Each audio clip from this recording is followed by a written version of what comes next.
মধ্যপ্রাচ্যের পরিস্থিতি ক্রমেই ভয়াবহ আকার ধারণ করছে। সম্প্রতি ইরান ইসরায়েলের উপর আরেকটি ক্ষেপণাস্ত্র হামলা চালিয়েছে। ইরানের সর্বোচ্চ ধর্মীয় নেতা আয়াতুল্লাহ আলী খামেনি এটিকে ইসরায়েলের অপরাধের ন্যূনতম শাস্তি বলে উল্লেখ করেছেন। এই হামলা কেবল শুরু।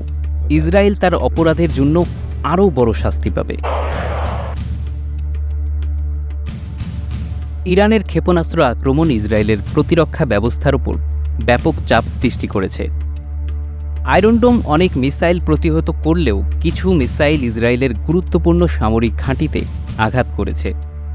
এর মধ্যে মোসাদের সদর দপ্তরের কাছেও আঘাত হানে একাধিক মিসাইল।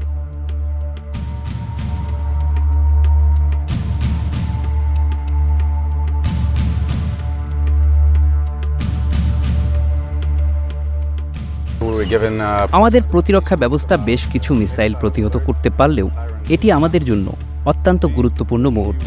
ইরান আমাদের দুর্বল স্থানে আঘাত করছে।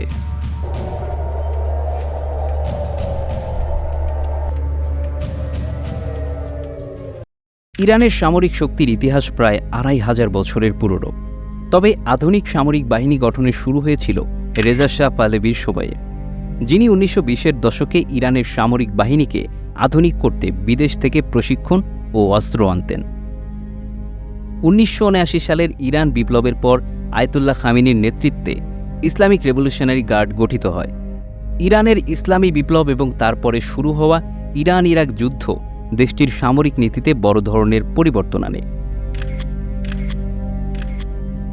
সামরিক নিষেধাজ্ঞার মধ্যেও ইরান নিজের অস্ত্র তৈরি করতে শুরু করে।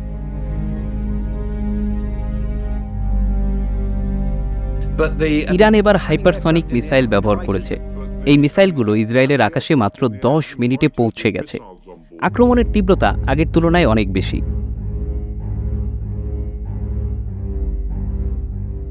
ইরান প্রায় ২০০টি ব্যালিস্টিক মিসাইল ব্যবহার করেছে, যা কম সময়ে আঘাত করতে সক্ষম। ইসরায়েলের প্রতিরক্ষা ব্যবস্থা কিছুটা ব্যর্থ হয়েছে এমন ধরনের আক্রমণ প্রতিহত করতে।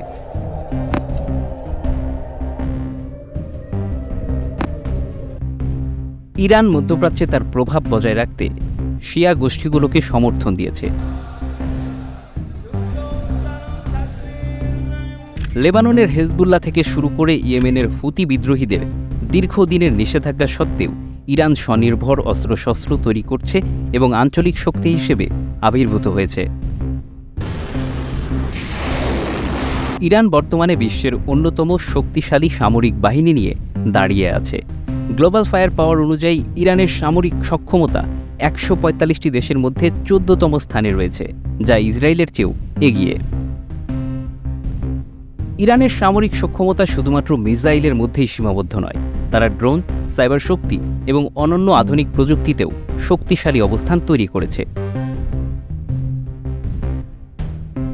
মধ্যপ্রাচ্যে আরও বড় সংঘাতের সম্ভাবনা সামনে আসছে, যেখানে ইরানের ভূমিকা এবং তার আঞ্চলিক মিত্রদের সমর্থন পশ্চিমাদের জন্য নতুন বাস্তবতা তৈরি করবে।